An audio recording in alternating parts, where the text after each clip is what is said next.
لله نحمده ونستعينه ونستغفره ونؤمن به ونتوكل عليه ونعوذ بالله من شرور أنفسنا ومن سيئات أعمالنا من يهده الله فلا مضل له ومن يضلله فلا هادي له ونشهد أن لا إله إلا الله وحده لا شريك له ونشهد أن سيدنا وسندنا وشفيعنا ومولانا محمدا عبده ورسوله صلى الله تعالى عليه وعلى آله وأصحابه وأولاده وأزواجه وأنصاره وأتباعه وأشياعه ومحبيه وأمته وعلينا معهم أجمعين وسلم تسليما كثيرا كثيرا.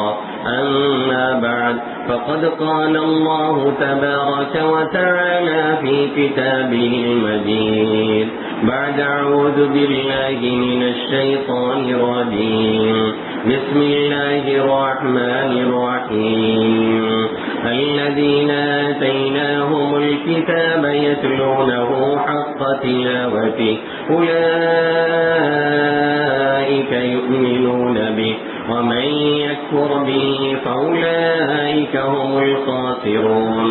وقال تبارك وتعالى لو أنزلنا هذا القرآن على جبل لرأيته خاشعا متصدعا من خشية الله وتلك الأمثال نضربها للناس لعلهم يتفكرون. وعن أبي أمامة الباهلي رضي الله تعالى عنه قال قال النبي صلى الله تعالى عليه وسلم إن الله لا يعذب قلبا هو وعاء القرآن أو قال وعي القرآن.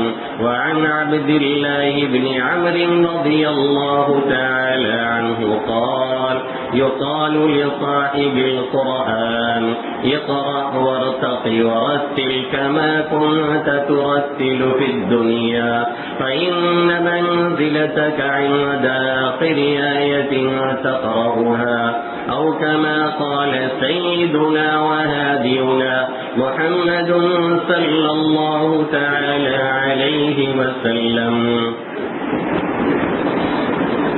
یہ نئے نئے طریقے نہ بتائیں دنیا والے، یہ نئے نئے طریقے نہ بتائیں دنیا والے، جو حضور لے کے آئے وہ نظام کم نہیں ہے. اور جب سے شمیم چھوٹی ہے آقا کی سنتیں، سرکار کی یہ امت پریشان بہت ہے.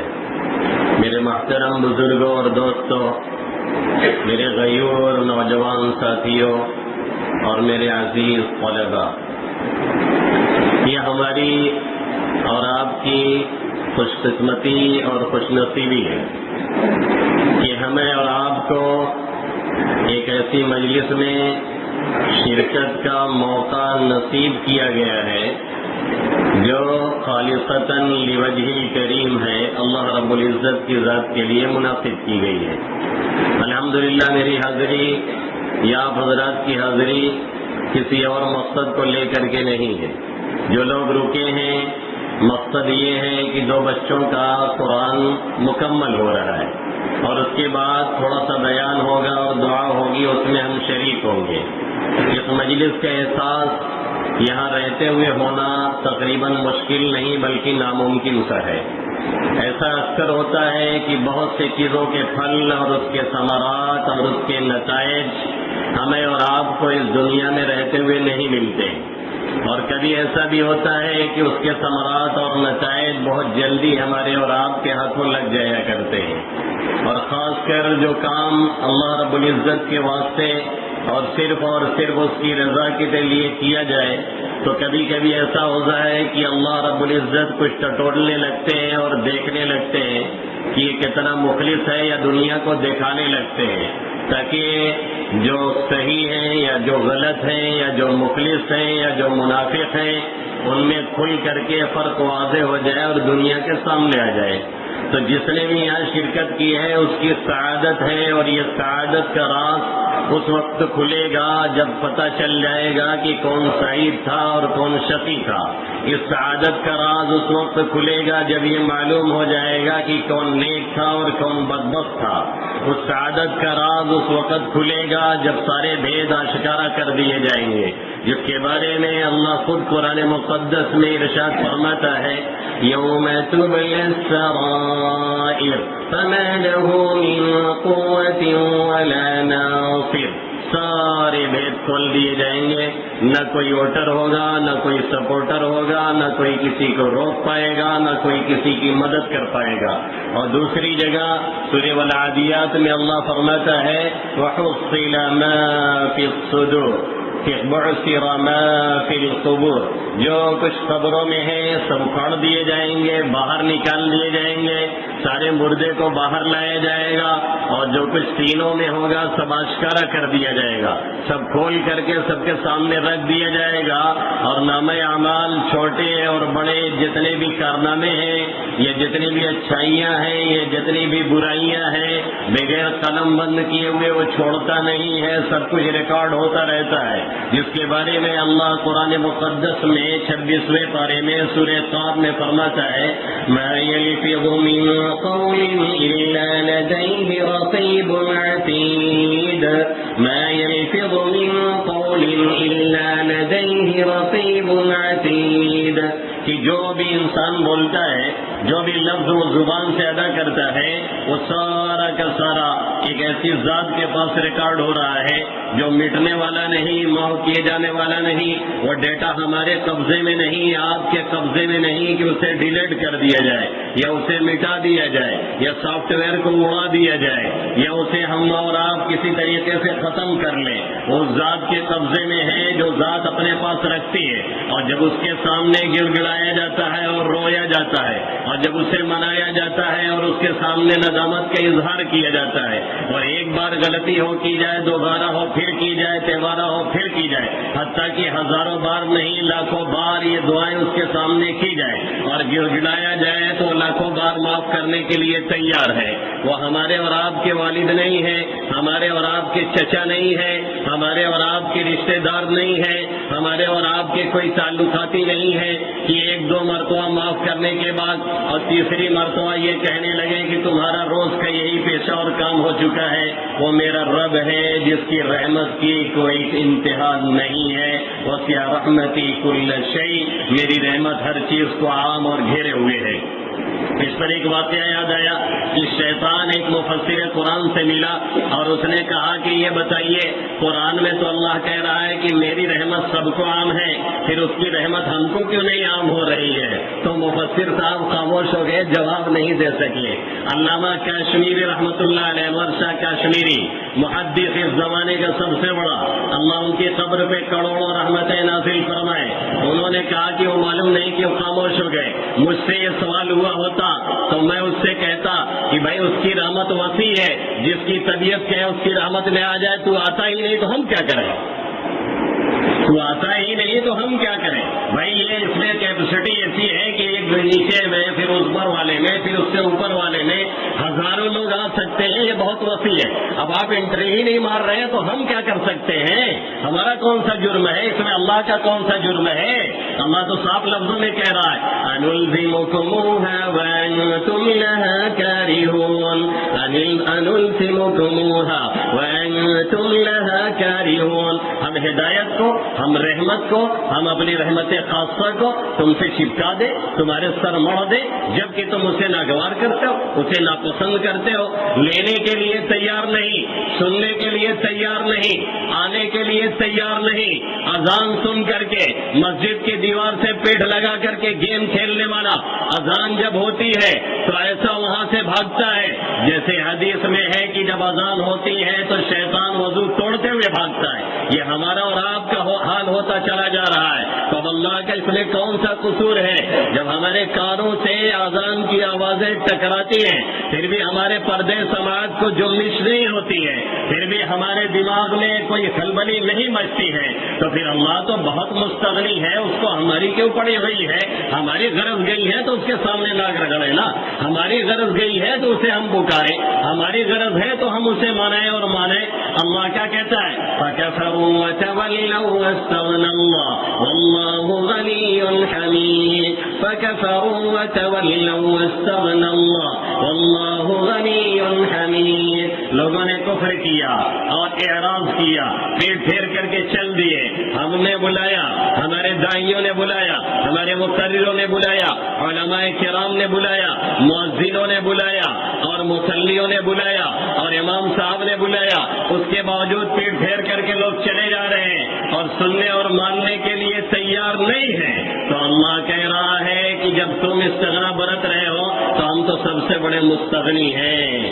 اللہ الصمد، اللہ سب سے بے نیاز ہے، جس کو غرض گئی ہے وہ آئے، تو اس کی رحمت بہت وسیع ہے، کیپیسٹی بہت ہے۔ اب آپ کو آنا ہے یا ہم کو آنا ہے تو آئیں، آتے ہی نہیں اور کہیں ہمارے لیے جگہ ہی نہیں ہے، یہ تو کوئی بات ہوئی نہیں۔ تو شیطان کو انہوں نے جواب نہیں دیا، تو الکاشمیری نے کہا کہ ہم سے سوال کرتا تو ہم اسے یہ جواب دیتے کہ بھائی رحمت وسیع ہے، آپ کی طبیعت کہہ رہی ہے، آپ طبیعت کہنا ہے، تو یہ ہمارے ابا اور چچا نہیں ہے کہ ایک مرتبہ آنے کے بعد بھگا دیے جائیں گے یا دوسری غلطی کے بعد لوٹا دیے جائیں گے۔ حدیث میں اللہ کے حبیب صلی اللہ علیہ وسلم فرماتے ہیں ان اللہ یبسط یدہ باللیل لیتوب مسیء النہار ویبسط یدہ بالنہار لیتوب مسیء اللیل، اللہ رات میں ہاتھ پھیلا پھیلا کر کے کہتا ہے، یعنی اس کی رحمت جوش میں آتی ہے اور وہ کہتا ہے دن کے گنہگار اور دن کے مجرم اور دن میں گناہکاری کرنے والے، دن میں بدکاری کرنے والے، دن میں غلطی کرنے والے، دن میں ہمارے سے اعراض کرنے والے، یہ کہاں ہے؟ چلے آئے، میری رحمت انہیں پکار رہی ہے، چلے آئے، میری رحمت ان کا انتظار کر رہی ہے، آئے توبہ تو کریں، آئے مانگے تو مجھ سے، آئے گڑگڑائے تو میرے سامنے، آئے فریادی تو بنے مجھ سے، میں انہیں معاف کرنے کے لیے تیار ہوں۔ وَيَتُوبُ إِنَّ اللَّهَ يَبْسُطُ يَدَهُ بِاللَّيْلِ لِيَتُوبَ مُسِيءُ النَّهَارِ وَيَبْسُطُ يَدَهُ بِالنَّهَارِ لِيَتُوبَ مُسِيءُ اللَّيْلِ، ایسے ہی دن میں اللہ کی رحمت جوش میں آتی ہے اور وہ کہتا ہے کہ کہاں ہے رات میں جرائم کرنے والے، وہ آئے ہم سے معافی تو مانگیں، ہم معاف کرنے کے لیے تیار ہیں۔ یہ اس کا دربار ہے، یہ ہمارا اور آپ کا دربار نہیں ہے۔ دنیا والوں کے اس کو کبھی بھی خیال قیاس مت کیجیے، کتنے ہی جرائم ہو چکے ہیں، بس باز تو آئیے اور آ کر کے دیکھیے اور گڑ گڑائیے اور اسے منائیے اور سچے دل سے توبہ کیجیے، پھر دیکھیے اللہ کیسے نوازتا ہے۔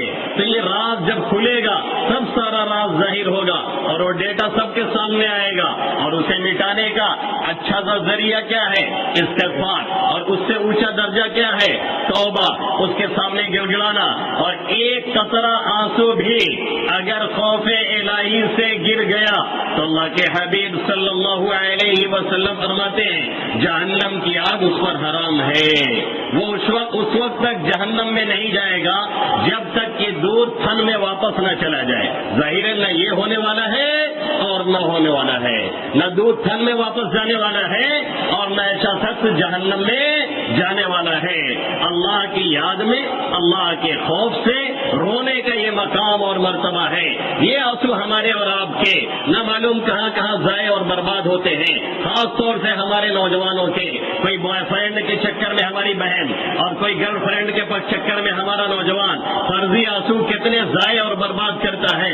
میرا نبی کہتا ہے اگر مکھی کے پر کے برابر بھی تم نے اپنے رب کے خوف سے ایک قطرہ آنسو بھی گرا دیا تو پھر جہنم کی آگ رب اس پر حرام کر دیتا ہے۔ ادھر ادھر مت اسے برباد کیجیے، اس رب حقیقی کے سامنے گرائیے جس کے واقعتاً اس کی قدر ہے، ان فرضی محبتوں کے سامنے اسے مت برباد کیجیے۔ تو اللہ کے حبیب صلی اللہ علیہ وسلم کی جو 2-3 حدیثیں میں نے پڑھی اور جو 2-3 آیتیں پڑھی، یہ ہمیں موقع ملا کہ ہم نے ایسی مجلس میں شرکت کی، اور موقع ملا نہیں، اللہ نے موقع دیا، اس لیے ہم اور آپ اس پر جتنا شکریہ ادا کریں کم ہے۔ یہیں اگل بغل میں کتنے لوگ ہوں گے جو یہاں پہ آئے نہیں، حقیقت میں انہیں آنے ہی نہیں دیا گیا۔ ہم سے زیادہ ہینڈسم، ہم سے زیادہ خوبصورت، ہم سے زیادہ اچھی باڈی والے، ہم سے زیادہ اچھی صحت والے، ہم سے زیادہ پیسے والے، ہم سے زیادہ فرصت کے لمحات رکھنے والے، اس کے باوجود یہاں پہ حاضر نہیں ہے، اور حاضر ہے تو ہم اور آپ، یہ ہماری اور آپ کی خوش نصیبی ہے اور سعادت ہے، اور اس پر جتنا شکریہ ادا کیا جائے کم ہے۔ اور جب شکریہ ادا کیا جاتا ہے تو اللہ رب العزت مزید نعمتوں میں اضافہ فرماتے ہیں، چاہے وہ دین کی نعمت ہو اور چاہے وہ دنیاوی نعمت ہو۔ لَئِن شَكَرْتُمْ لَأَزِيدَنَّكُمْ وَلَئِن كَفَرْتُمْ إِنَّ عَذَابِي لَشَدِيدٌ۔ اگر شکریہ ادا کرو گے ہم تمہاری نعمتوں میں اضافہ کریں گے، نہ شکری پہ آؤ گے اللہ کہہ رہا ہے میرا عذاب بڑا سخت ہے، ہو سکتا ہے پہنچ جائے۔ قربان جائیے اس کی شان کریمی پہ۔ جب نوازنے کی بات آئی تو عربی پڑھنے والے جانتے ہیں لازیدنکم کا مطلب ہے گارنٹیڈ، ایک دم ہم نواز دیں گے، دے دیں گے۔ اور جب پکڑ کرنے کی بات آئی تو کیا فرماتا ہے میرا عذاب بڑا سخت ہے، ہو سکتا ہے پہنچ جائے۔ یہ نہیں کہا عذاب دے ہی دوں گا، یہ کہا ہو سکتا ہے پکڑ لیے جاؤ۔ اور نوازنے کی بات آ رہی ہے تو کہہ رہا ہے لازیدنکم، یقیناً دے دیے جاؤ گے۔ تو اس پر شکریہ ادا کیے جائے۔ اور دوسری بات یہ ذہن میں رکھی جائے کہ بہت سے وہ لوگ ہوتے ہیں جو بیچارے چاہ کر کے بھی نہیں حاضر ہو پاتے، موقع نکال نہیں پاتے، یا کسی وجہ سے وہاں نہیں آ پاتے، یا دور ہے، وہ سوچتے کاش ہم رہتے تو وہاں شرکت کرتے۔ ان کو بھی اتنا ہی اجر اور ثواب ملتا ہے جتنا وہاں پہ رہنے والے اور کرنے والے کو ملتا ہے۔ اللہ کے حبیب صلی اللہ علیہ وسلم نے فرمایا کہیں اگر کوئی نیکی ہوتی ہے اور کوئی بندہ اس میں کسی وجہ سے شرکت نہیں کر پاتا اور اس کی یہ رضا ہوتی ہے کہ ہم بھی رہتے تو شریک ہوتے، تو ان دونوں کا ثواب ایسے ہی دے دیا جاتا ہے۔ کہیں کوئی برائی ہوتی ہے اور کوئی بندہ وہاں پہ نہیں رہتا ہے اور بعد میں کہتا ہے ہم بھی رہے ہوتے تو ہم نے بھی یہ برائی کی ہوتی، تو اسی طرح سے گناہ میں وہ شریک کر دیا جاتا ہے۔ تو ہم اور آپ اچھی نیت کریں، یہاں جو بیٹھے ہیں اور جو نہیں آ سکے بعد میں سنیں، وہ اس پر خوشی کا اظہار کریں اور کہیں کہ اللہ کا شکر ہے ایک دینی محفل اور وہ بھی قرآن کے نام پہ یہاں پر منعقد کی گئی، جس میں بہت سے لوگوں کو شرکت کا موقع ملا۔ ہم نہیں جا سکے لیکن ہم اس سے خوش ہیں، ہم نہیں پہنچ سکے لیکن ہم اس سے راضی ہیں، ہم نہیں پہنچ سکے لیکن ہماری رضا اس کے ساتھ ہے، تاکہ ہمارا بھی کوئی حصہ لگ جائے اور کل قیامت میں یہ ہم کہیں میں گو رہا رہی نے ستم ہائے روزگار، پھر بھی تیری یاد سے غافل نہ رہا۔ کتنا ہی ہم کسی جھمیلے میں پھنسے تھے، کم سے کم کچھ تو خیال تھا۔ وہ یوسف علیہ السلام کو خریدنے کے لیے ایک بڑھیا بھی آئی تھی، وہ معمولی سا سوت لے کر کے آئی، لائن میں لگی ہوئی، وزیر لگے ہیں، وزیر اعظم لگے ہیں، پرائم منسٹر لگے ہیں۔ کسی نے دیکھا اور بڑھیا سے مڑ کر کے کہا ارے دادی جان خیریت تو ہے، کہاں چلی آئی ہے؟ کہنے لگی یوسف کو خریدنے کا کچھ پتا ہے کون بک رہا ہے اور خریدار کون لوگ ہیں؟ تو بڑھیا نے کہا ہم نمبر کی داند ماہ رویم کہ من نیزت خریدار آنے ہویم، مجھے بھی پتا ہے وہ آفتاب و محتاب ہے، اس کی بولی میں نہیں لگا سکتی ہوں لیکن یہ سب میں لگی ہوں، اس لیے لگی ہوں کہ میرا نام بھی اس کے خریداروں میں آ جائے۔ آج جب بھی حضرت یوسف کا تذکرہ ہوتا ہے تو خریداروں میں اس دادی کا نام آتا ہے، تو ایسے ہی ہم بھی سب میں لگ جائیں تاکہ جنت میں جانے والوں میں ہمارا اور آپ کا نام بھی شامل ہو جائے اور آ جائے۔ تو یہ ہمارا اور آپ کا یہ گولڈن چانس ہے جس میں ہم اور آپ الحمدللہ شرکت کر رہے ہیں۔ اس کے بعد میں نے کہا کہ اس کا احساس ہمیں اور آپ کو کب ہوگا؟ کل قیامت میں ہوگا۔ اس دنیا میں بھی کبھی کبھی ہو جاتا ہے، جیسے ایک بادشاہ تھا، ایک بادشاہ ٹہلتے ٹہلتے ایک باغ میں پہنچا تو ایک دادا جان بوڑھے میاں وہاں پہ چھوٹے چھوٹے درخت لگا رہے تھے، پودے لگا رہے تھے۔ تو اس نے پوچھا کہ ارے چچا آپ کی عمر اتنی ہو گئی ہے، آپ یہ لگا رہے ہیں، اس کا پھل آپ کھائیں گے کہاں سے؟ یہ تو جب تک بڑا ہوگا، جوان ہوگا، پھل دے گا، تب تک آپ ٹپک جائیں گے، دنیا سے چلے جائیں گے، تو پھر آپ رہیں گے نہیں، تو اس کا پھل کیسے آپ کو ملے گا؟ تو بوڑھے میاں پلٹے اور بادشاہ کو پہچانتے نہیں تو اس نے کہا کہ اگر یہی سوچ کر کے ہمارے باپ دادا نہ لگائے ہوتے تو آج ہم کیسے کھاتے؟ اگر یہی سوچ کر کے ہمارے باپ دادا نے نہ لگایا ہوتا کوئی درخت تو آج ہمیں پھل کیسے ملتا؟ بھائی ہم لگا رہے ہیں، ہم بھلے ہی نہ کھا سکیں، ہمارے نسلیں کھائیں گی، وہ اس کے بعد والے کھائیں گے، ایسے ہی سلسلہ چلتا رہے گا۔ تو بادشاہ سلامت بہت خوش ہوئے اور بوڑھے میاں کو انہوں نے انعام دیا، انعام سے نوازا۔ اس کے بعد چچا اپنا پانی والی درخت میں ڈال رہے تھے اور بادشاہ جا کر کے ایک دوسرے درخت کے نیچے آرام کرنے لگا۔ چچا تھوڑی دیر بعد ٹہلتے ٹہلتے گئے اور کہنے لگے کہ بادشاہ سلامت سنیے ایک بات۔ کہا کیا؟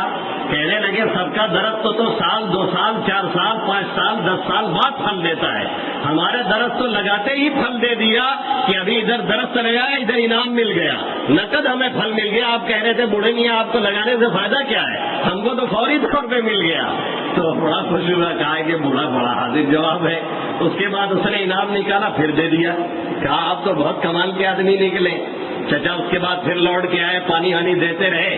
1-2 گھنٹے بعد پھر ٹہلتے ٹہلتے کے کہا ایک بات اور کہیں بادشاہ سلامت اگر اجازت ہو۔ کہنے لگے کہیے۔ کہنے لگے سب کا درخت تو سال میں 1 مرتبہ پھل دیتا ہے، یہاں تو 1 دن میں 2 مرتبہ پھل دے دیا۔ بادشاہ نے کہا یہ ساری بات نہیں ہے، نکالا پھر انعام دیا اور اس کے بعد انعام دے کر کے اپنا بوریا بستر لپیٹا اور نکل دیا۔ کہا یہ تو اگر یہاں رہ جائیں گے تو جتنا سامان لے کے آئے سفر کا سب یہی لے لے گا۔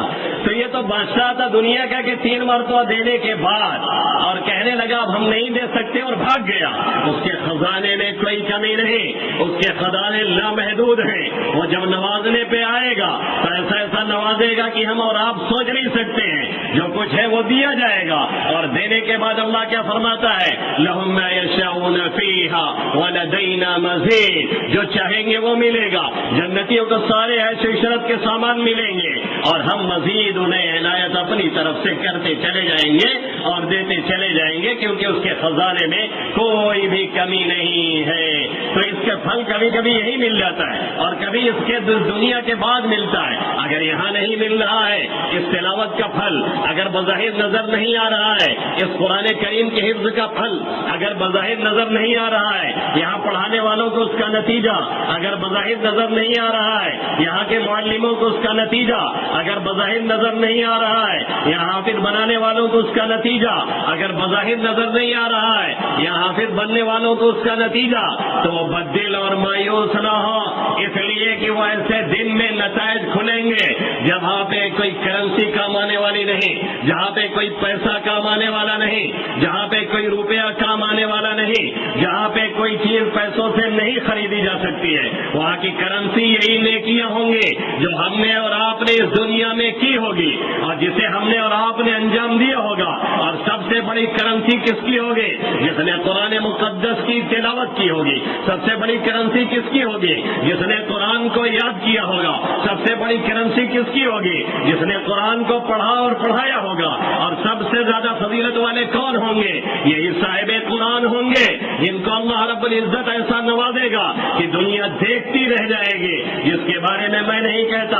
اللہ کے حبیب صلی اللہ علیہ وسلم کیا فرماتے ہیں؟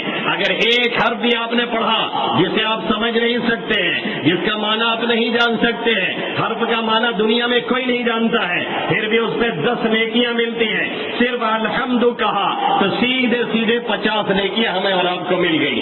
اس میں نہ کوئی دوڑنا ہے، نہ محنت کرنی ہے، نہ کروٹ بدلنی ہے، نہ اٹھ کر کے کہیں جانا ہے، نہ اس کے لیے 3-4 کلومیٹر چلنا ہے۔ لیٹے لیٹے بھی اگر ہم نے اسی طرح سے وضو بھی نہیں ہے، ہم نے قل هو اللہ کی ایک سورہ پڑھ لی، ہمارے کھاتے میں کئی 100 نیکیاں درج ہو جاتی ہیں اور ہمارا ذہن بھی نہیں جاتا ہے۔ اور یہ دنیا ہے، یہاں کی کرنسیاں ہم کو سمجھ میں آتی ہے۔ اگر ابھی اعلان کر دیا جائے کہ بھائی جو 1000 لے کر کے آئے گا ہم کو دے گا، ہم اسے ابھی 1 گھنٹے بعد 1 لاکھ دیں گے، تو اس مجمع میں تو مجھے تو نہیں لگتا کہ کوئی یہاں رک پائے گا۔ جس کے جیب میں نہیں ہوگا وہ بھی گھر دوڑا ہوا چلا جائے گا، اور گھر پہ نہیں ہوگا تو کہیں سے قرضہ لے کر کے آئے گا اور لا کر کے دے گا۔ کیوں؟ اس لیے کہ نقد ہے، ہم کو اس کا احساس ہے، اور جو تھوڑی دیر بعد آنے والا ہے اس کا احساس نہیں ہے۔ اس لیے اللہ 29ویں پارے میں سورہ دہر میں فرماتا ہے ان هؤلاء يحبون العاجل ويذرون وراءهم يوما ثقيلا، یہ لوگ جو فوری چیز ہے یعنی دنیاوی نقد نفع کو دیکھتے ہیں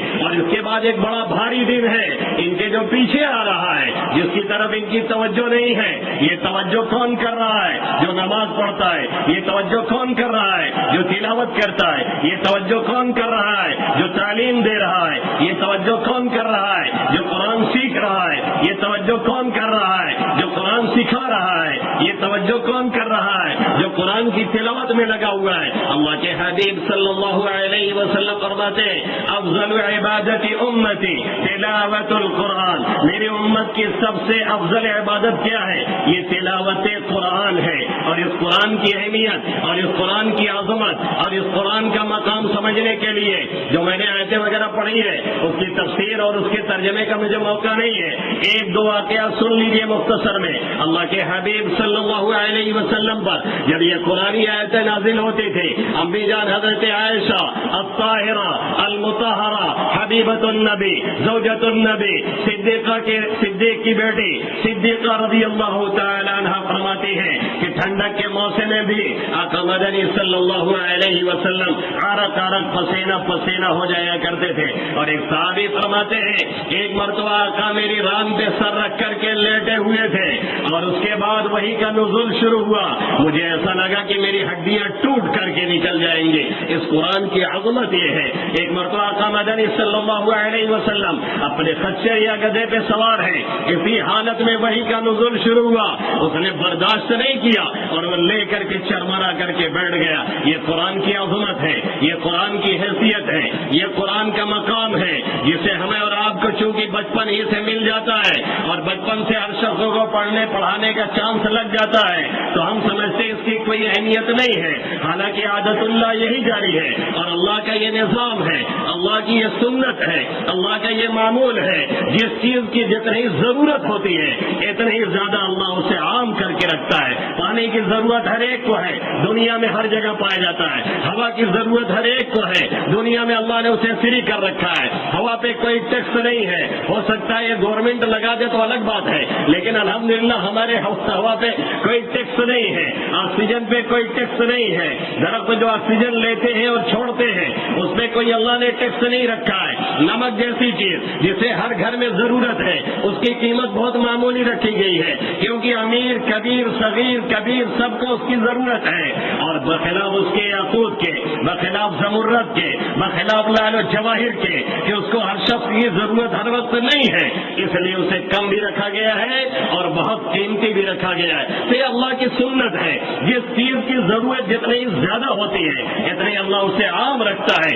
اس لیے اگر قرآن ہر گھر میں ہے یا قرآن ہر مسجد میں ہے یا قرآن ہر علاقے میں ہے تو اس سے یہ نہ سمجھا جائے کہ قرآن کوئی حیثیت والا نہیں ہے، بلکہ اس سے یہ نتیجہ نکالا جائے کہ قرآن کی ضرورت چونکہ زیادہ ہے، ہر گھر میں ضرورت ہے، ہر فرد کو ضرورت ہے، ہر شخص محتاج ہدایت ہے، ہر شخص اس کی تلاوت کا مکلف ہے، اس لیے اللہ رب العزت نے اسے عام فرما دیا ہے۔ ورنہ اس کی حیثیت یہ ہے کہ نبی محترم پہ بھی وہ نازل ہوتا ہے تو آپ پسینہ پسینہ ہو جاتے ہیں۔ صحابی کہتے ہیں میری ران کی ہڈی ٹوٹنے لگی، اور یہی نہیں آپ کا خچر برداشت نہیں کر پا رہا ہے، لے کے بیٹھا جا رہا ہے۔ یہ اس قرآن کی اہمیت اور فضیلت ہے جسے اس بچے کو اللہ نے حفظ کرا دیا، یہ اس کا کرم اور فضل ہے، ورنہ ہم اور آپ چاہیں تو یہ ہمارے سینے میں آنے والا نہیں ہے۔ معمولی سی کتاب رٹی جاتی ہے، دن رات رٹا جاتا ہے، ایک مہینہ نہیں گزرتا ہے پھر وہ کتاب ہمارے سینوں سے نکل جاتی ہے۔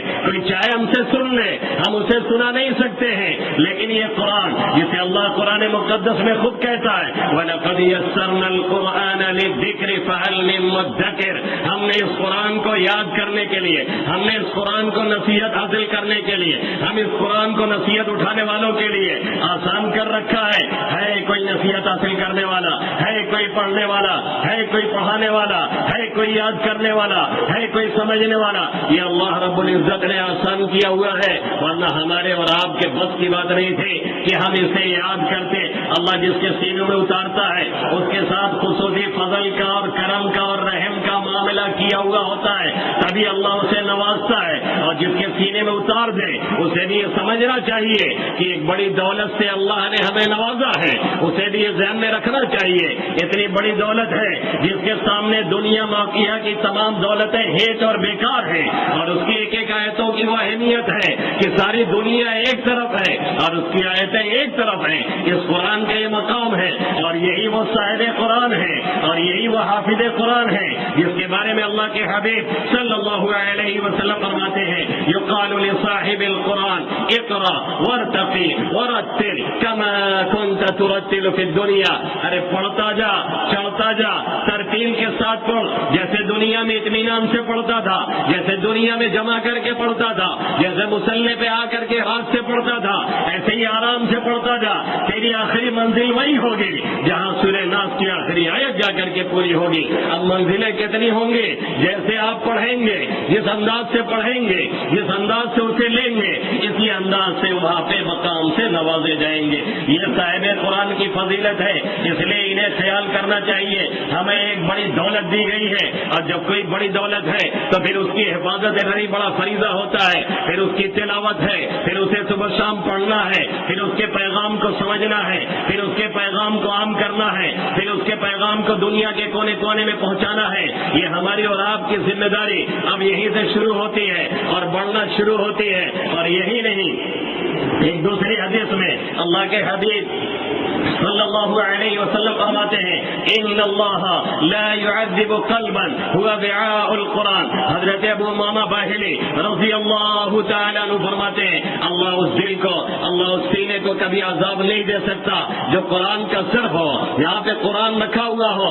آخر کیا بات ہے، اگر کوئی حج کرنے جاتا ہے یا حج کر کے لوٹتا ہے، ہم اور آپ اسے سینے سے لگاتے ہیں، ہم استقبال میں ایئرپورٹ پہ چلے جاتے ہیں، ہم اسے چھوڑنے ایئرپورٹ پہ چلے جاتے ہیں، ہم اسے حاجی صاحب کہتے ہیں۔ کیوں؟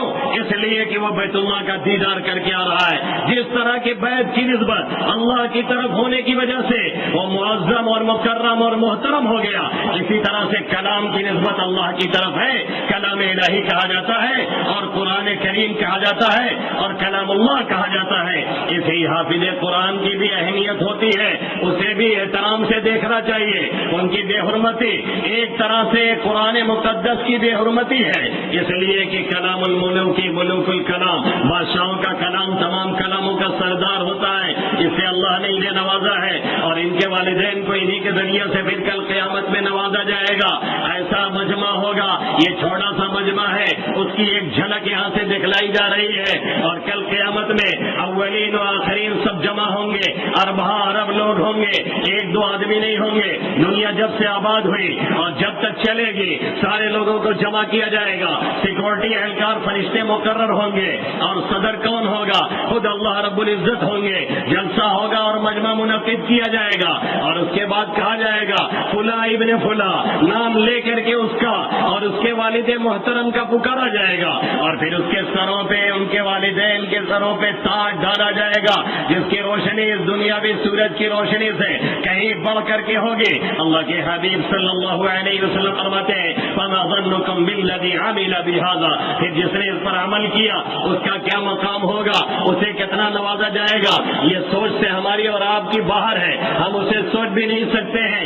اللہ اسے کتنا دے گا جب اس کے والدین کو صرف اس لیے دے رہا ہے کہ انہوں نے تھوڑا سا توجہ کی تھی، انہوں نے پڑھنے کے لیے بھیج دیا تھا، انہوں نے کلام الہی کے لیے وقف کر دیا تھا، تو اس کو نوازا جا رہا ہے۔ تو پھر جس نے محنت کی ہے، جس نے پڑھا ہے، جس نے اسے سینے میں محفوظ کیا ہے، جس نے اس پر عمل کیا ہے، جس نے اس کی تلاوت کی ہے، اسے کتنا کچھ دیا جائے گا۔ اللہ کے حبیب صلی اللہ علیہ وسلم فرما رہے ہیں اسی سے خدا ہم اور آپ اندازہ لگا سکتے ہیں اور سوچ سکتے ہیں۔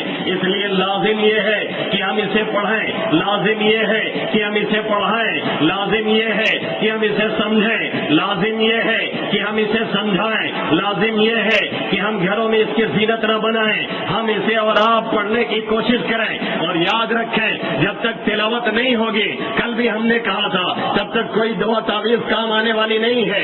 دعا تعویذ ایک وقتی علاج ہے، دائمی اور مستقل علاج یہی نماز اور تلاوت کلام اللہ ہے۔ جس گھر میں تلاوت کلام اللہ مستقل ہوتی ہے وہاں کبھی بھی جنات اور شیاطین کا بسیرا نہیں ہوتا ہے، اگر آتے بھی ہیں تو تنگ نہیں کرتے ہیں۔ عمر فاروق رضی اللہ تعالیٰ عنہ اور صدیق اکبر رضی اللہ تعالیٰ عنہ دونوں تہجد پڑھ رہے ہیں، اللہ کے حبیب صلی اللہ علیہ وسلم گشت کر رہے ہیں اور چکر لگا رہے ہیں۔ دیکھیں صحابہ کرام تہجد کی فرضیت مصروفیت ختم ہونے کے بعد آخر کر کیا رہے ہیں؟ تلاوت ہو رہی ہے کہ نہیں؟ تہجد پڑھا جا رہا ہے کہ نہیں؟ آقا مدنی صلی اللہ علیہ وسلم پہنچے تو دیکھیں صدیق اکبر کافی آہستہ آہستہ تلاوت کر رہے ہیں تہجد کی نماز میں، اور عمر فاروق تھوڑا زور زور تلاوت کر رہے ہیں۔ نماز بعد دونوں حضرات طلب کیے گئے، صدیق اکبر سے پوچھا آپ آہستہ کیوں پڑھ رہے تھے؟ صدیق اکبر نے فرمایا اسمعت من ناجیت، جسے سرگوشی کر رہا تھا، جس ذات کو سنا رہا تھا اسے سنا دے رہا تھا، اس لیے زور سے پڑھنے کی کوئی ضرورت نہیں۔ اور عمر فاروق تو ٹھہرے عمر فاروق، وہ تو جس راستے سے گزرتے شیطان بھی راستہ کاٹ کے نکل جاتا تھا اور دوسرا راستہ اختیار کرتا تھا۔ ان سے پوچھا آپ تیز تیز کیوں پڑھ رہے تھے؟ کہا اوقد الوصلات واطرد الشیطان، جو سو رہے تھے ان کو جگانے کی کوشش کر رہا تھا اور شیطان کو بھگانے کی کوشش کر رہا تھا۔ معلوم یہ ہوا کہ جہاں تلاوت کلام اللہ ہوتی ہے اور جہاں قرآن پڑھا جاتا ہے وہاں سے شیطان بھاگ جاتا ہے۔ یہ دائمی اور مستقل علاج ہے جس نے ہمیں اور آپ نے چھوڑ کر کے اپنے سروں پہ مصیبت ڈال لی ہے۔ لاکھوں کی کمائی ہے، بہترین فلیٹ ہے، دنیا بھر کے انتظامات ہیں، لیکن جو ہونا چاہیے وہی نہیں ہے۔ ہمارے دلوں میں جوڑ نہیں ہے، آپس میں بناؤ نہیں ہے، گھروں میں سکون نہیں ہے، برکت کا نام و نشان نہیں ہے، کروڑوں کروڑوں کی مالیت ہے، لیکن اس کے باوجود ہمیں اور آپ کو کوئی اطمینان کی دولت نہیں ملتی۔ اے سی لگانے سے باڈی ٹھنڈی ہو سکتی ہے، کولر چلانے سے دماغ اوپر سے ٹھنڈا ہو سکتا ہے، اے سی کاروں میں بیٹھنے سے ہماری باڈیاں ٹھنڈی ہو سکتی ہیں، لیکن دل دماغ کو اگر کسی چیز سے راحت اور سکون اور اطمینان مل سکتا ہے تو یہی کلام الہی ہے، جسے چھوڑ کر کے ہم نے اور آپ نے بہت بڑی غلطی کی ہے۔ تو یہ جو حافظ بنے ہیں ان کی فضیلت ہے، جنہیں وہ سنائیں گے ان کے لیے فضیلت ہے، وہ بھی کامیاب ہوں گے، اور جو ان سے راضی ہوں گے اور خوش ہوں گے کل قیامت میں وہ بھی اسی بڑھیا کی طرح سے پیچھے لگ کر کے بہت آسانی سے جنت کا راستہ انشاءاللہ تعالی طے کر لیں گے۔ اور جو لوگ پڑھا رہے ہیں ان کو اور جو لوگ ان کو سکھا رہے ہیں ان کو تو پوچھنا ہی کیا ہے۔ میں نہیں زبان رسالت سے اللہ کے حبیب صلی اللہ علیہ وسلم فرما رہے ہیں خیرکم من تعلم القرآن وعلم، تم میں سب سے بہتر وہ شخص ہے جو قرآن سیکھے اور سکھائے، جو قرآن پڑھے اور پڑھائے۔ میں نے نہیں کہا، میرے نبی محترم محمد عربی صلی اللہ علیہ وسلم جو صادق ہیں، جو الامین ہیں، جن کی سچائی کی گواہی میں اور آپ نہیں دشمن بھی دیتا ہے، وہ کہہ رہے ہیں کہ تم میں سب سے بہتر کون شخص ہے جو قرآن سیکھتا ہے اور سکھاتا ہے، جو قرآن پڑھتا ہے اور پڑھاتا ہے، جو قرآن کی تعلیم دیتا ہے اور قرآن کی تعلیم کو عام کرتا ہے۔ یہ میرا نبی فرما رہا ہے۔ ہمارے بہت سے ایسے لوگ جو مکتب کی تعلیم دیتے ہیں اور بچوں کو قرآن پڑھاتے ہیں اور ناظرہ سکھاتے ہیں، ان سے جب پوچھا جائے آپ کیا پڑھاتے ہیں وہ بیچارے کبھی کبھی شرماتے ہوئے کہتے ہیں ہم تو مولانا پرائمری پڑھا رہے ہیں یا بچوں کو ناظرہ پڑھا رہے ہیں۔ آپ شرمائیے نہیں، آپ جھجکیے نہیں، آپ دبیے نہیں، آپ گھبرائیے نہیں۔ دنیا اگر غلط نگاہ سے دیکھتی ہے تو بھی آپ نڈر ہو کر کے بولیے الحمدللہ میں کلام الہی پڑھا رہا ہوں، الحمدللہ میں بچوں کے دین اور ایمان کی بنیاد ڈال رہا ہوں، کیونکہ یہیں سے ان کے دین اور ایمان کی بنیاد پڑتی ہے۔ اور وہ پرائمری کے بچے، پرائمری کے اساتذہ اور پرائمری کے ٹیچر اور ناظرہ پڑھانے والے اور حافظہ پڑھانے والے سب سے زیادہ ذمہ داری انہی کی ہوتی ہے اور سب سے اہم کارنامہ یہی انجام دیتے ہیں، اس لیے کہ یہی بنیاد ڈالتے ہیں۔ اگر بنیاد ہی گڑبڑ ہو جائے تو اوپر کا سارا معاملہ گڑبڑ ہو جائے گا۔ کیا ہم نے اور آپ نے سیمنٹ کے پرچار میں نہیں دیکھا ہے کیا لکھا رہتا ہے؟ بنیاد پکی تو بات پکی۔ معلوم یہ ہوا کہ بنیاد بہت محفوظ ہونی چاہیے، بہت اچھی ہونی چاہیے۔ آپ بنیاد ڈال رہے ہوتے ہیں، آپ بنیادی کام کر رہے ہوتے ہیں اور آپ جھجک رہے ہوتے ہیں یہ بتانے سے کہ ہم ناظرہ پڑھا رہے ہیں، کہیں دنیا مزہ نہ لے، کہیں لوگ کہیں کہ 10,000 پہ قرآن کی خدمت کر رہا ہے۔ ارے دنیا کیا جانے کہ قرآن کیا ہے، دنیا کیا جانے کہ صاحب قرآن کیا ہے، دنیا والے کیا جانے کہ قرآن والے کی عظمت کیا ہے، دنیا کیا جانے کہ قرآن والوں کی اہمیت کیا ہے۔ یہ پٹارا تب کھلے گا جب سارے راز کھولے جائیں گے، اور تب وہاں جاننے کے بعد کوئی نتیجہ نکلنے والا نہیں ہوگا۔ اگر جاننا ہے تو آج جانے، ورنہ بعد میں جاننے کا کوئی فائدہ ہونے والا نہیں۔ اللہ فرماتا ہے یومئذ یتذکر الانسان وانى له الذکری، جس روز انسان نصیحت حاصل کرنا چاہے گا لیکن ٹائم اب نکل چکا ہوگا، وقت نکل چکا ہوگا، اس لیے ابھی اس کا موقع ہے، اس کی اہمیت کو سمجھیں، کلام الہی کی اہمیت کو سمجھیں، جو لوگ پڑھا رہے ہیں ان کی اہمیت کو سمجھیں، وہ خود اپنی اہمیت محسوس کریں۔ وَلَكِنْ كُونُوا رَبَّانِيِّينَ بِمَا كُنْتُمْ تُعَلِّمُونَ الْكِتَابَ وَبِمَا كُنْتُمْ تَدْرُسُونَ۔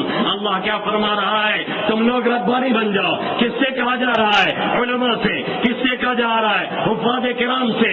کس سے کہا جا رہا ہے؟ جو لوگ قرآن پڑھتے ہیں۔ کس سے کہا جا رہا ہے؟ جو لوگ دین کی تعلیم دیتے ہیں۔ کیوں کہا جا رہا ہے؟ اللہ نے خود بیان کیا، بِمَا كُنْتُمْ تُعَلِّمُونَ الْكِتَابَ وَبِمَا كُنْتُمْ تَدْرُسُونَ، کیونکہ تم لوگ کلام الہی کی تعلیم دیتے ہو، اسے پڑھتے پڑھاتے ہو۔ حضرت عبداللہ ابن عباس رضی اللہ تعالیٰ عنہما اس آیت کی تفسیر کرتے ہوئے فرماتے ہیں، اس سے مراد وہ علماء ہیں، اس سے مراد وہ اساتذہ ہیں، اس سے مراد وہ پڑھانے والے ہیں جو بچپن میں قرآن بچے کو پڑھاتے ہیں، جو بچپن میں سکھاتے ہیں، جو الف با اور قاعدہ بغدادی پڑھاتے ہیں، یہی چونکہ بنیاد ڈال رہے ہوتے ہیں۔ اس لیے اپنے کو کم نہ سمجھیں اور سمجھیں کہ اللہ نے خدمت کے لیے چنا ہے، اور احساس کمتری سے نکلیں۔ اگر دنیا دیکھ رہی گری ہوئی نگاہ سے تو دیکھنے دیجیے، میرے نبی کو بھی نہ معلوم کتنے گری ہوئی نگاہ سے دیکھتے تھے، اور صحابہ کرام جب گزرتے لوگ اشارے کر کے ہنستے تھے کہ یہ بڑے اللہ والے ہیں، ان کا کپڑا دیکھیے، یہ لوگ اللہ والے ہیں، ان کی حالت دیکھیے۔ اللہ نے فرمایا فَالْيَوْمَ الَّذِينَ آمَنُوا مِنَ الْكُفَّارِ يَضْحَكُونَ عَلَى الْأَرَائِكِ يَنظُرُونَ۔ کل قیامت میں یہی صحابہ، یہی انبیاء، یہی وارثین انبیاء، یہی علماء ان دنیا والوں کو دیکھ کر کے ہنسیں گے جب یہ مسیریوں پہ ہوں گے، عیش و عشرت میں ہوں گے، آرام کے باغات میں ہوں گے، اور یہ دنیا والے پریشان ہوں گے۔ تب یہ دنیا والے دیکھ کے ان کو مزہ لیں گے، اور تب ان کے پاس نکلنے کا کوئی راستہ نہیں ہوگا۔ اس لیے آپ اپنی اہمیت کو سمجھیں، اور دنیا والے بھی ان کی اہمیت کو سمجھیں، اور متولی اور ٹرسٹی بھی اہمیت کو سمجھیں، اور ان کی تنخواہوں وغیرہ پہ دھیان دیا کریں۔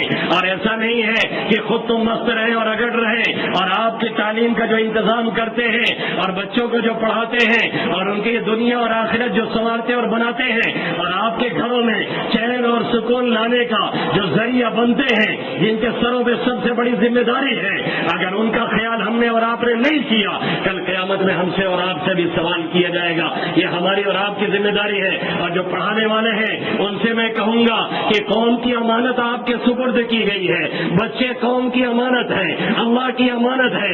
امانت آپ کیسے لے رہے ہیں اور کیسے حق ادا کر رہے ہیں، اس کی طرف بھی آپ کو توجہ کرنی ضروری ہے۔ اکثر ہوتا یہ ہے، ہم تنخواہ پہ تبصرے ضرور کرتے ہیں لیکن اس کا تذکرہ کم ہوتا ہے۔ ہم پڑھاتے کیسا ہے، ہم ٹائم کتنا دیتے ہیں، گھنٹے کے ہم پابند ہیں کہ نہیں ہے۔ یہ بچے ہمیں اور آپ کو قوم کی امانت کے طور پہ ملے ہیں، انہیں بنانا، انہیں سنوارنا، ان میں دین کا بیج ڈالنا، اور ایسا بیج ڈالنا کہ وہ بانور ہو، اور ایسا بیج ڈالنا کہ اسی دنیا میں وہ پھل دینے لگے جیسے وہ چچا نے بیج ڈالا تھا، ایک ہی دن میں 3 پھل دیا۔ ایسے بیج ڈالنا اور انہیں تیار کرنا، یہ ہمارے اور آپ کی ذمہ داری ہے۔ قوم نے اپنے جگر گوشوں کو ہمارے حوالے کیا ہے، یہ ہمارا فریضہ ہے کہ ہم انہیں کچھ بنا کر کے دنیا کے سامنے لا کر کے کھڑا کریں۔ اور اگر ہم نے اس احساس کو جان لیا اور ہم نے یقین کر لیا کہ ہمارے سروں پہ یا ہمارے کاندھے پہ کوئی بڑی ذمہ داری ڈالی گئی ہے، تو پھر ہم اپنی ذمہ داری کو بخوبی انجام دیں گے۔ اور دنیا والوں سے بہت امید مت لگایا کیجیے، نہ متولی آپ کا خرچ پورا کر سکتا ہے، نہ ٹرسٹی کر سکتا ہے، نہ صدر کر سکتا ہے، جب تک میرا رب نہ چاہے، جب تک وہ نہ چاہے، تب تک تنخواہیں اگر 10,000 15,000 نہیں، 50,000 نہیں، 1 لاکھ کر دی جائے تو بھی ہمارا اور آپ کا کام بننے والا نہیں ہے۔ کیا کروڑوں میں کمانے والے وہ پریشان نہیں ہیں؟ کیا اربوں میں کھیلنے والے وہ خودکشی نہیں کر رہے ہیں؟ یقیناً وہی زیادہ کرتے ہیں۔ آج تک الحمدللہ کسی مولوی نے خودکشی نہیں کی۔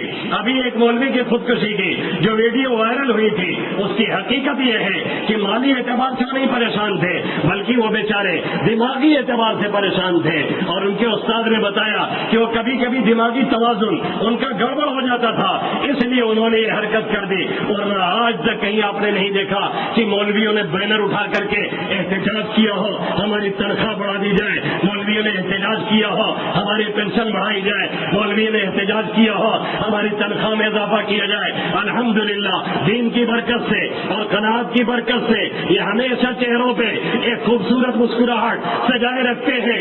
دنیا دیکھ کر کے سمجھتی ہے یہ بہت مالا مال ہے، حالانکہ اندر سے اکثر بیچارے ٹوٹے ہوئے ہوتے ہیں. قرآن نے اس کا نقشہ کھینچا، لا یسألون الناس الحافا. صحابہ کرام ایسے ہیں وہ کسی سے کہتے اور مانگتے نہیں ہیں، لیکن اندر سے ان کی ضرورت انہیں مجبور کیے رہتی ہے. ایسے ہی یہ لوگ بھی ہیں، یہ اپنی ذمہ داری لیں اور محسوس کریں اور یہ یقین کر کے کہ ہم اچھائی کا بیج بو رہے ہیں، اللہ ہمیں نوازے گا. جس روز آپ نے یہ نیت صحیح کر لیں انشاءاللہ تعالی خزانے غیب سے اللہ مدد فرمائے گا. یہ لہری کا نام آپ نے سنا ہوگا، جو چوہے کی طرح سے تھوڑا بڑی ہوتی ہے. اس کا کام کیا ہے؟ یہ آخری واقعہ کوٹ کر کے بات پوری کرتا ہوں اپنے اساتذہ کے لیے. میں دیکھیے آپ کی برابر کی عمر کا ہوں، میری حیثیت نہیں میں آپ کو نصیحت کروں، لیکن بات آ گئی تو ایک دو بات میں کہتا ہوا بات پوری کرنے کی کوشش کر رہا ہوں. گلہری کا کام کیا ہے؟ وہ عام طور پہ اخروٹ کے باغات میں جاتی ہے اور اخروٹ وہاں سے چنتی ہے اور زیادہ اکٹھا کر لیتی ہے. اس کے گلپڑے میں کافی جگہ ہوتی ہے، کہیں کہیں اکٹھا کر لیتی ہے اور لا کر کے اسے زمین کے نیچے دفن کرتی ہے تاکہ جب بھوک لگے گی تب ہم کھائیں گے. اور اکثر ہوتا یہ ہے کہ وہ دفن کرنے کے بعد بھول جاتی ہے کہ ہم نے چھپایا کہاں ہے. نتیجہ یہ نکلتا ہے وہ اخروٹ سڑتا ہے، پھر اس میں سے آنکھیں نکلتے ہیں، پھر پھل تیار ہوتا ہے، پھر باغات اور گھنے ہوتے ہیں. ایک اخروٹ اس نے چھپایا تھا اپنے فائدے کے لیے اور چھپا کر کے وہ بھول گئی. نتیجہ یہ نکلا اس سے درخت نکلتا ہے، ہزاروں پھل نکلتے ہیں جس سے خود گلہری کو فائدہ ہوتا ہے اور مکان اور صاحب باغ کو بھی فائدہ ہوتا ہے. ایسے ہی آپ بھی اپنی نیکی چھپا ڈالیے، کہیں آپ بھی اپنی نیکی اللہ واسطے کر ڈالیے، انشاءاللہ تعالی اس کا فائدہ آپ کو بھی ملے گا اور پوری قوم کو بھی ملے گا. اللہ ان چند باتوں پہ ہم سب کو عمل کرنے کی توفیق نصیب فرمائے. حیات باقی، ملاقات باقی، باقی باتیں بھی باقی ہیں، پھر انشاءاللہ ہوتی رہیں گے. بہت بات کرنا کمال نہیں ہے، اصل کمال تو عمل کرنا ہے. اللہ ہمیں پہلے اور آپ سبھی حضرات کو عمل کی توفیق نصیب فرمائے. آمین یا رب العالمین. وما علینا الا البلاغ المبین. درود شریف پڑھیں دعا.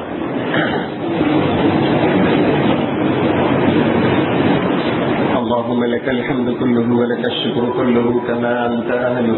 وصل وسلم وبارك على محمد وعلى آل محمد كما أنت أهله.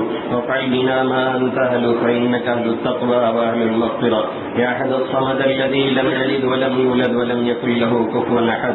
يا حنان يا منان بديع السماوات والأرض يا ذا الجلال والإكرام. لا إله إلا الله الحليم الكريم. سبحان الله رب العرش العظيم والحمد لله رب العالمين. نسألك موجبات رحمتك وعزائم مغفرتك ومنجيات أمرك والغنيمة من كل بر والسلامة من كل إثم. رب لا تدع لنا ذنبا إلا غفرته ولا هما إلا فرجته ولا ضرا إلا كشفته ولا دينا إلا قضيته ولا مرضا إلا شفيته ولا حاجة هي لك رضا إلا قضيتها يا أرحم الراحمين يا أكرم الأكرمين يا مجيب دعوة المضطرين.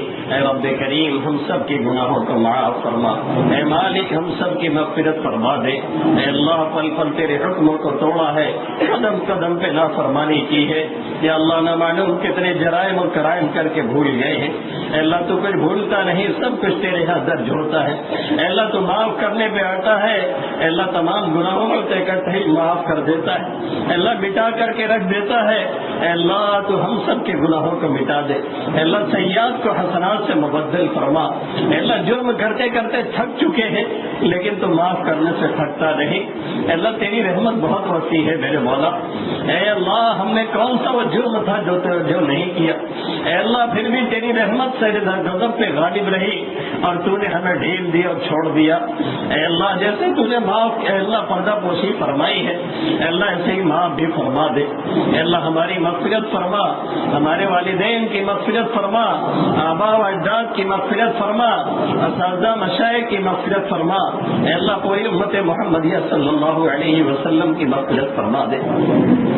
اے اللہ ہمارے والدین، آباء و اجداد، دوست احباب، متعلقین و متعلقات میں سے جو بھی اس دنیا سے جا چکے ہیں کریم آقا نامعلوم کس حال میں ہے، اللہ تو ہر ایک کے ساتھ خیر کا معاملہ فرما، اللہ ہر ایک کی مغفرت فرما، اللہ کروٹ کروٹ جنت نصیب فرما، اے اللہ وہ ایسی جگہ پہنچ چکے ہیں جہاں ایک سبحان اللہ کے بھی وہ محتاج ہے میرے مولا، اے اللہ وہ ہمارے انسان ثواب کے منتظر ہیں، اے اللہ تو ہر ایک کو بے انتہا جزائے خیر عطا فرما، اے اللہ ہر ایک کی قبر کو جنت کے باغوں میں سے ایک باغیچہ بنا دے، اے اللہ ہر ایک کی قبر میں جنت کی کھڑکیاں کھول دے، اے اللہ جب تک دنیا میں رکھ صحیح راہوں پہ چلاتا رہا، اے اللہ صراط مستقیم پہ چلاتا رہا، اے اللہ اس کے لیے بے انتہا آسانی کا معاملہ فرماتا رہا، اے اللہ دنیا سے لے جا تو خاتمہ بالخیر نصیب فرما، اے اللہ مرتے وقت کلمہ نصیب فرما، سوئے خاتمہ سے ہم سب کی حفاظت فرما، اے اللہ ایمان کامل نصیب فرما،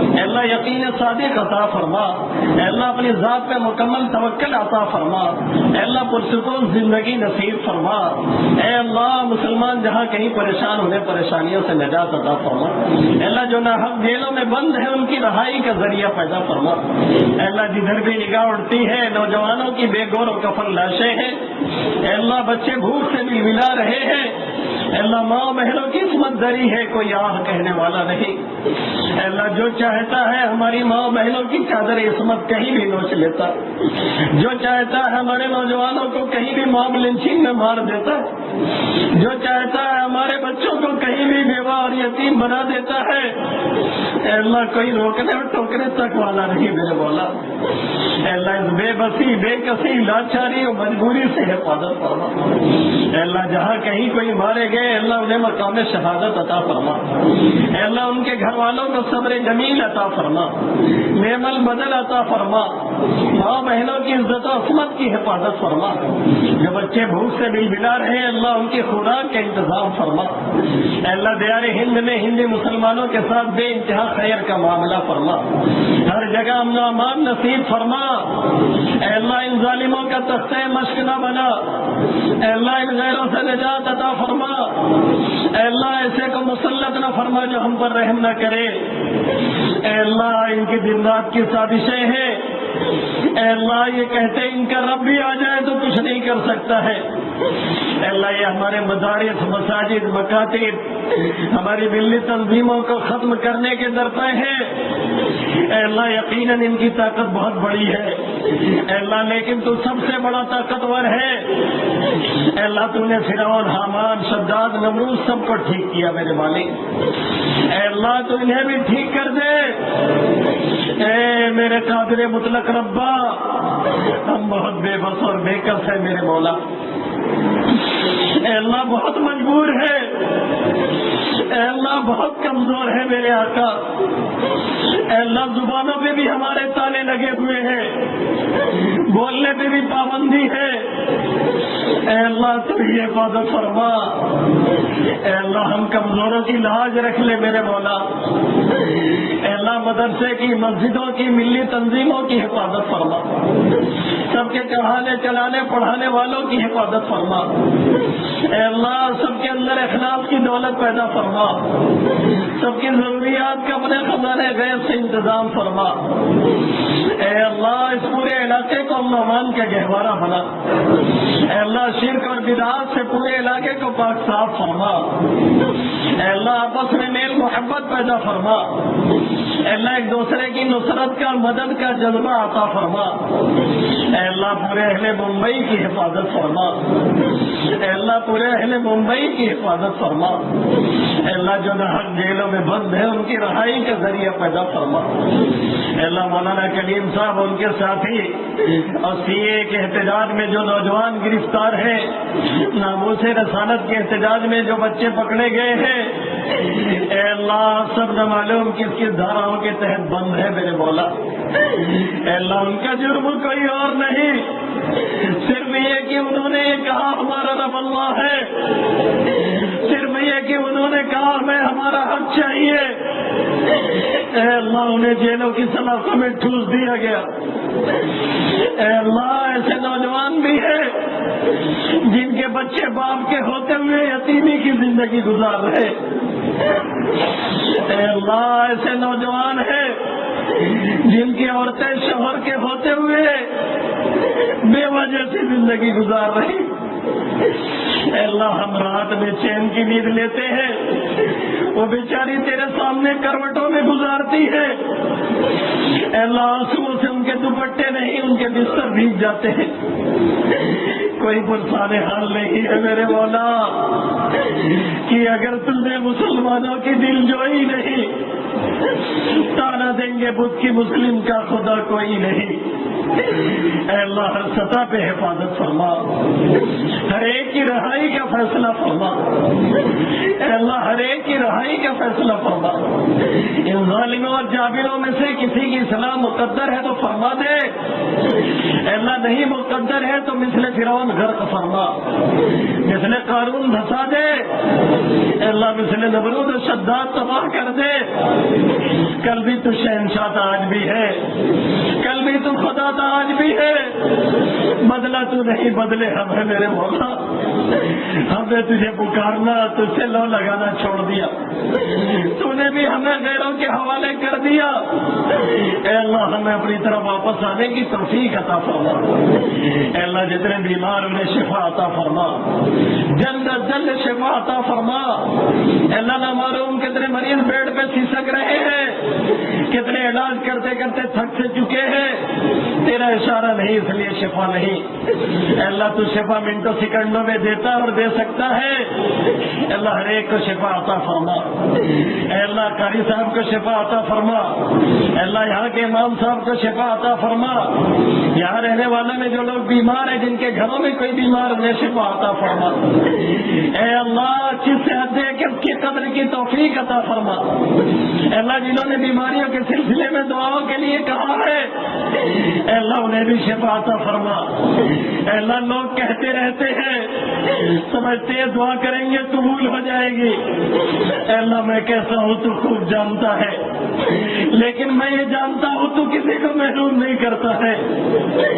اے اللہ تو ہر ایک کو صحت عطا فرما، صحت دے کے اس کی قدر کی توفیق عطا فرما. اے اللہ اچھی صحت عطا فرما. اے اللہ جب تک زندہ رکھ، تمام اعضاء کو صحیح ساحل رکھ. اے اللہ اپاہج پنے سے حفاظت فرما، مجبوری اللہ چاری سے حفاظت فرما، بے کسی اور بے بسی سے حفاظت فرما. اے اللہ کسی پہ بوجھ نہ بنا، دوسرے کا بوجھ اٹھانے والا بنا کر کے رکھ. اے اللہ ہمیشہ عافیت خیریت کا معاملہ فرما. اے اللہ جتنے قرض میں ڈوبے ہیں، قرض کی ادائیگی کا ذریعہ پیدا فرما. جتنوں نے تیرے بھروسے قرض لیا تھا، اب انتظام نہیں، بیچارے شرماتے چلتے ہیں. اے اللہ تو بے عزتی سے حفاظت فرما، عزت والی زندگی، برکت والی روزی عطا فرما. جو دے اس میں بے انتہا برکت عطا فرما، ہر طرح کی بے برکتی سے حفاظت فرما.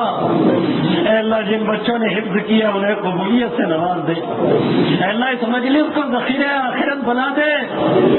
اے اللہ بخشش کا ذریعہ بنا دے. اے اللہ ان کے والدین کو تاج نصیب فرما.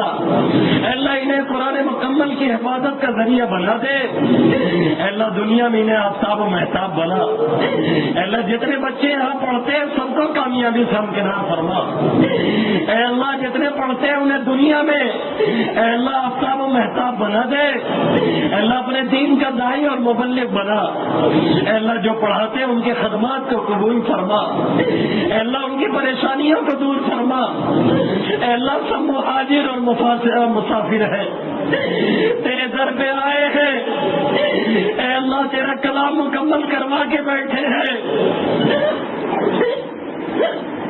اے اللہ تو نہیں دے گا کہاں جائیں گے میرے مولا. مانگنے والے تو دوسرے سے کہہ لیتے ہیں، ہم لوگ تو دوسرے سے کہہ بھی نہیں سکتے ہیں میرے مولا. اے میرے اللہ، اے میرے ربا، تو ہمیشہ لاج رکھتا رہا، کبھی کسی مصیبت اور پریشانی میں نہ ڈال. اے اللہ پریشانیوں میں پڑے تو اس سے نکلنے کا راستہ عطا فرما. اے اللہ ہمیشہ اپنا بنا کے رکھ، اپنے سے لو لگانے والا بنا کر کے رکھ، اپنے سے مانگنے والا بنا کر کے رکھ.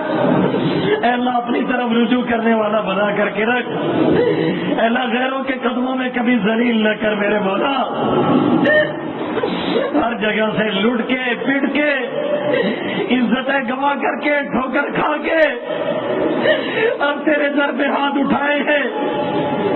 اے اللہ ان حافظ قرآن کا واسطہ، ان معصوم بچوں کا واسطہ جن کے سروں پہ کوئی گناہ نہیں ہے، سفید داڑھی والوں کا واسطہ جن کی داڑھیوں سے تجھے شرم آتی ہے. اے میرے ربا دین و دنیا کی ہر بھلائی عطا فرما، دین و دنیا کی ہر برائی سے حفاظت فرما. اے اللہ پرسکون زندگی نصیب فرما. اے اللہ قرآن کو پڑھنے سمجھنے عمل کرنے کی توفیق نصیب فرما. ایک ایک گھر کو اے اللہ نماز اور قرآن سے آباد و شاداب فرما. اے اللہ دن و رات کے اوقات میں اس کی تلاوت کرنے والا بنا. اے اللہ تیرے ہر اس نام کے بدلے جو تو نے کسی قرآن پروگرام میں اتارا ہے، تیرے ہر اس نام کے بدلے جو اپنے بندوں میں سے تو نے کسی کو سکھایا ہے، تیرے ہر اس نام کے بدلے جو تو نے کئی خزانے غیب میں چھپا کر کے رکھا ہے، ہم یہ سوال کرتے ہیں اے اللہ اس قرآن کو ہمارے دل کی باد بہار بنا دے. انت جعل القرآن العظیم ربیع قلوبنا. اے اللہ قرآن کو ہمارے دل کی باد بہار بنا دے. ونور صدورنا. اے اللہ ہمارے دل کے نور کا ذریعہ بنا. وجلاء احزاننا. اے اللہ تمام غم اور ٹینشن سے نجات کا ذریعہ بنا، تمام پریشانیوں سے نجات کا ذریعہ بنا. اے اللہ اس کے ذریعہ سے جنتی جوڑا عطا فرما. اللہم البسنا بہ الحلل واسکننا بہ الظلل. اے اللہ اس کے ذریعہ جنتی جوڑا عطا فرما. اے اللہ اس کے ذریعہ اپنے عرش کا سایہ عطا فرما. اے اللہ اس کی برکت سے نعمتوں میں اضافہ فرماتا رہا. اے اللہ اس کی برکت سے پریشانیاں دور فرماتا رہا. اے میرے ربا ایک مسافر بڑی دور سے آیا ہے، تیرے در پہ لوگوں نے لا کے بٹھایا ہے، تجھ سے اب بھیک مانگ رہا ہے. تو مسافر کی دعا قبول کرتا ہے، تو ٹوٹے دلوں کی دعا قبول کرتا ہے. ہم بکھر کے تیرے در پہ آئے ہیں. تیرے نبی کا فرمان بخاری شریف میں ہے، انا عند المنکسرۃ قلوبہم. جن کے دل ٹوٹے ہوتے ہیں تو ان کے بڑا قریب ہوتا ہے. یہ ٹوٹا دل لے کے تیرے در پہ آئے ہیں. اے میرے ربا تو جوڑنے کا کام کر دے. اے اللہ لاج رکھ لے جو ہاتھ اٹھے ہیں. اے اللہ انہیں ان کی نسلوں میں سے کسی کو محروم نہ فرما. بھیک مانگے ہیں سب، بھیک کا کٹورا لے کے آئے ہیں، تجھ سے عزت کا سوال کر رہے ہیں، تجھ سے رحم و کرم کی بھیک مانگ رہے ہیں، تجھ سے سکون کا سوال کر رہے ہیں، تجھ سے عافیت کی درخواست کر رہے ہیں. جرائم میں ملوث ہو کر کے تجھ سے وفا در گزر کی بھیک مانگ رہے ہیں. اے اللہ نہ مانگنے والوں سے تو ناراض ہوتا ہے، مانگنے والوں سے تو خوش ہوتا ہے، خالی ہاتھ لوٹاتے ہوئے تجھے شرم آتی ہے. اے میرے ربا جو ہاتھ اٹھے ہیں اے اللہ ان سے شرم کھا جا. اے اللہ تو اگر لوٹائے گا تو کہاں جائیں گے؟ تیرے سوا کوئی در نہیں جہاں جایا جائے، تیرے سوا کوئی آقا نہیں جسے پکارا جائے، تیرے سوا کوئی مولا نہیں جس سے کوئی مانگ لیا جائے. اللہ تو ہمارا آقا ہے، تو غیروں کا نہیں ہے. ذالک بأن اللہ مولا الذین کفروا وأن الکافرین مولا الذین آمنوا وأن الکافرین لا مولا لهم. اللہ تو ایمان والوں کا ہے، تو غیروں کا نہیں ہے. اے میرے ربا جتنے بھی ہاتھ اٹھے ہیں سب کے جاز مقصد میں کامیابی عطا فرما. جنہوں نے کبھی بھی دعاؤں کے لیے کہا ان کے مقاصد میں کامیابی عطا فرما. جو بھائی بہن شادی کے لائق ہیں انہیں مناسب رشتہ عطا فرما. اللہ شادی کا جلد از جلد ان کے انتظام فرما. عافیت خیریت سے مناسب رشتے عطا فرما.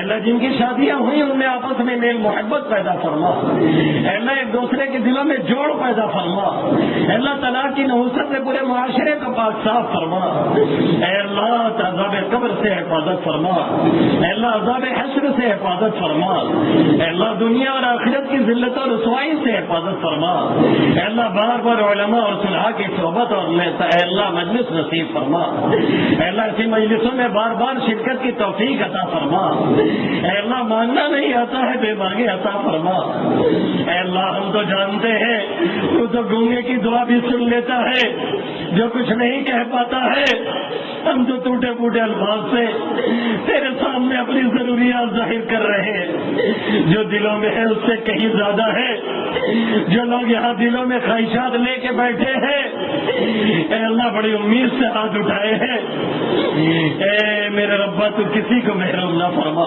اے اللہ ہر ایک کے جائز مقصد میں کامیابی عطا فرما، اے اللہ جن جن لوگوں نے دعاؤں کے لیے کہا یا لکھا ان کا ہم پر حق ہے، اے اللہ ہمارے ان کے مقاصد میں کامیابی عطا فرما، اے اللہ تیرے محبوب صلی اللہ علیہ وسلم نے جن جن بھلائیوں کو مانگا ان تمام بھلائیوں کی ہم درخواست کرتے ہیں، اے اللہ جن برائیوں سے پناہ چاہیے ان تمام برائیوں سے پناہ چاہتے ہیں، کریم آقا ہم سب کی دعاؤں کو محض اپنے فضل و کرم سے قبول فرما، وصلی اللہ تعالی علی خیر خلق محمد وآلہ وصحبہ اجمعین برحمتک یا ارحم الراحمین۔